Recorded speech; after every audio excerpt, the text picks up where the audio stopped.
नमस्कार दोस्तों, target with PS Parihar channel में आपका स्वागत है। आज के इस वीडियो में दो प्रमुख सूचनाएं हैं। एक है बिहार शिक्षक भर्ती की और दूसरी सूचना है आचार संहिता में भर्तियों को लेकर के एक गाइडलाइन जारी हुई है कि कौन कौन सी भर्तियां आगे बढ़ेंगी और कौन सी भर्तियां नहीं बढ़ेंगी। पूरी बात करेंगे, तो वीडियो को जल्दी से लाइक कर दें, शेयर कर दें और जिन छात्रों ने चैनल को अभी भी सब्सक्राइब न किया हो तो जल्दी से सब्सक्राइब कर लें ताकि आप लोगों को इसी प्रकार की ऑथेंटिक अपडेट से सबसे पहले मिलती रहे। चलिए बात कर लेते हैं बिहार शिक्षक भर्ती की। जैसे कि मैंने दोपहर में वीडियो बनाया था और आप लोगों को जानकारी दी थी कि हो सकता है कि बिहार शिक्षक भर्ती रद्द कर दी जाए और विद्यार्थी इसके लिए आज ट्विटर पर अभियान भी जारी रखे हुए थे। उसी क्रम में बिहार की जो आर्थिक अपराध इकाई शाखा है उसने भर्ती की जांच की है और एक रिपोर्ट, एक प्रेस विज्ञप्ति जारी की है जिसे आप लोग यहाँ पर देख सकते हैं, जिसमें बताया गया है कि बिहार शिक्षक भर्ती का पेपर लीक हुआ था या नहीं हुआ था, जो भी बातें हैं। इसमें लिखा है बिहार लोक सेवा आयोग द्वारा शिक्षक भर्ती परीक्षा के तीसरे चरण टीआरई 3.0 हेतु 15 मार्च 2024 को परीक्षा का आयोजन किया गया था। इस संबंध में 13 मार्च 2024 को आर्थिक अपराध इकाई बिहार पटना को कई सूत्रों से गोपनीय सूचना प्राप्त हुई कि दिनांक 15 मार्च 2024 को बीपीएससी द्वारा आयोजित शिक्षक भर्ती परीक्षा में अभ्यर्थियों को परीक्षा से पूर्व प्रश्न पत्र एवं उत्तर मुहैया कराने के एवज में 10-10 लाख रुपए अभियुक्तों द्वारा लिया जा रहा है। इस संबंध में जांच हेतु आर्थिक अपराध इकाई बिहार पटना द्वारा दिनांक 14 मार्च 2024 को एक विशेष टीम गठित किया गया। गठित टीम द्वारा दिनांक 14 मार्च 2024 को छापामारी के क्रम में प्रश्न पत्र लीक करने वाले गिरोह के एक सदस्य को पटना स्थित कर बिगहिया क्षेत्र से शिक्षक भर्ती परीक्षा के अभ्यर्थियों के साथ पकड़ा गया, जिसके पास बहुत सारे अभिलेख जब्त किए गए। गिरफ्तार किए गए अभ्यर्थियों को पूछताछ हेतु आर्थिक अपराध इकाई लाया गया। पूछताछ के दौरान उन लोगों के द्वारा गिरोह के अन्य सदस्यों के बारे में बताया गया और उनके द्वारा सैकड़ों की संख्या में अभ्यर्थियों को कई स्कॉर्पियो गाड़ी एवं बस से लीक प्रश्न पत्र का उत्तर याद करवाने रटवाने हेतु झारखंड ले जाया गया है। और यहाँ पर मेन बात नीचे लिखी है, उक्त सूचना के आलोक में गठित विशेष टीम के द्वारा 15 मार्च 2024 को प्रातः 5 बजे से झारखंड पुलिस की सहायता से हजारीबाग स्थित कुर्रा पद्मा बरही स्थित होटल कोहिनूर एवं मैरिज हॉल में छापेमारी की गई, जहां लीक प्रश्न पत्र का उत्तर रटवाने हेतु सैकड़ों की संख्या में अभ्यर्थी एकत्रित हुए थे। उनमें से 270 अभ्यर्थियों को एवं संगठित गिरोह के सदस्यों से परीक्षा के संबंध में पूछताछ की गई। संगठित गिरोह के सदस्यों से पूछताछ के क्रम में बताया गया, एक अन्य अभियुक्त के द्वारा उनको शिक्षक भर्ती परीक्षा के तृतीय चरण के प्रश्न पत्र पेन ड्राइव में 14 मार्च 2024 को ही प्राप्त कर लिए गए थे, जिसे उन लोगों के द्वारा प्रिंट निकालकर अभ्यर्थियों को अलग अलग समूहों में उत्तर याद करवाने हेतु उपलब्ध कराया गया था।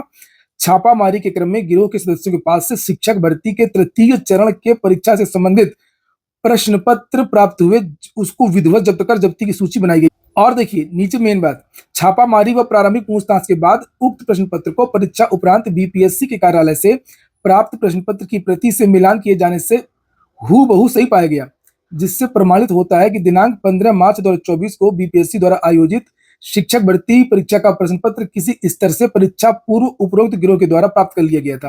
तो यहां से हूबहू पेपर पहले ही प्राप्त कर लिया गया था।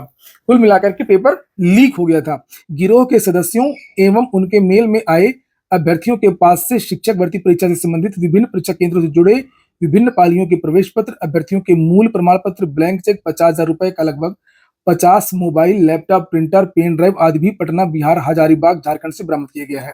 और यहाँ पर यह मान लिया गया कि पेपर सही था और पेपर प्राप्त हुआ। ये देखिए लिखा, साथ ही यह तथ्य भी प्रकाश में आई है कि अभ्यर्थियों से प्रति अभ्यर्थी 10 लाख रुपए लेकर उन्हें परीक्षा से पूर्व प्रश्न पत्र उत्तर सहित उपलब्ध कराया गया था, जिसका अभिलेखी साक्ष्य पाया गया है। तो कुल मिलाकर के बिहार शिक्षक भर्ती का जो पेपर है वो लीक हो गया है।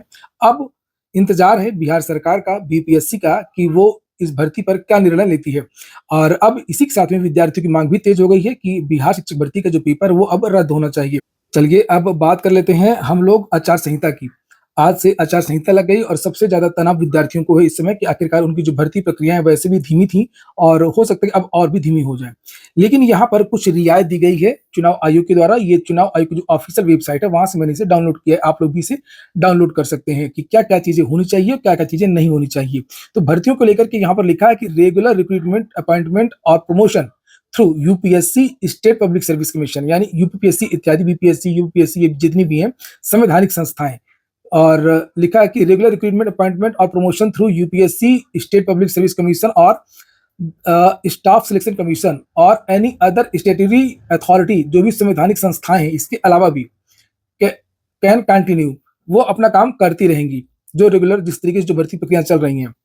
और recruitment through non स्टेटरी body will require prior clearance of the commission. जो गैर वैधानिक संस्थाएं हैं जो भर्तियां करती हैं, उनको कमीशन से यानी कि चुनाव आयोग से परमिशन लेनी पड़ेगी, क्लियरेंस लेनी पड़ेगी। तो इसमें काफी रियायत दी गई है और स्पष्टीकरण दे दिया गया है कि कौन कौन सी भर्तियां आगे रह सकती हैं। तो चुनाव आयोग का बहुत ज्यादा प्रभाव यूपीपीएससी और यूपीएससी और एसएससी इत्यादि की भर्तियों पर नहीं पड़ेगा। और सामान्यतः परीक्षाएं इसलिए स्थगित कर दी जाती हैं, इसलिए नहीं होती क्योंकि परीक्षा कराने के लिए प्रशासनिक अमला चाहिए और जो जल्दी मुहैया नहीं हो पाता है, और सरकारें भी चुनाव के समय कोई रिस्क नहीं लेना चाहती हैं। तो केवल इस वजह से परीक्षा नहीं होती है, बाकी चीजें आपकी रिजल्ट वगैरह हैं और जो अन्य प्रक्रिया है वो चलती रहेंगी। तो ये हो गया आज का वीडियो। वीडियो आपको अच्छा लगा हो, आपके काम का हो तो लाइक अवश्य कर दें। जिन छात्रों ने चैनल को सब्सक्राइब न किया हो, सब्सक्राइब कर लें। पूरा वीडियो सुनने के लिए बहुत बहुत धन्यवाद।